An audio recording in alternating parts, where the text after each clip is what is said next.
بسم اللہ الرحمن الرحیم۔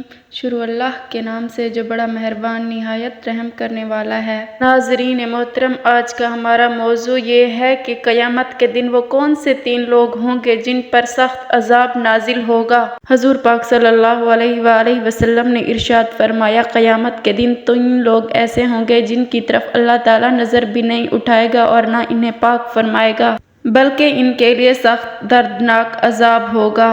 ایک وہ شخص جس کے پاس راستے میں ضرورت سے زیادہ پانی ہو اور اس نے کسی شخص کو اس کے استعمال سے روک دیا ہو۔ دوسرا وہ شخص جو کسی حاکم سے بیعت صرف اس لیے کرے کہ وہ اسے کچھ دے، اگر وہ حاکم اسے کچھ دے تو وہ راضی ہو، اگر وہ اسے کچھ نہ دے تو وہ خفا ہو جائے۔ تیسرے وہ شخص جو اپنا بیچنے کا سامان عصر کے بعد لے کر کھڑا ہوا اور کہنے لگا کہ اس اللہ کی قسم جس کے سوا کوئی سچا معبود نہیں، مجھے اس سامان کی قیمت اتنی ہی مل رہی تھی۔ اس پر ایک شخص نے اسے سچ سمجھا اور اس کی بتائی ہوئی قیمت پر اس سامان کو خرید لیا۔ پھر آپ نے اس آیت کی تلاوت کی، ان الذین یشترون بعہد اللہ وایمانہم ثمنا قلیلا، جو لوگ اللہ کو درمیان میں دے کر اور جھوٹی قسمیں کھا کر دنیا کا تھوڑا سا مال مول لیتے ہیں، آخر تک۔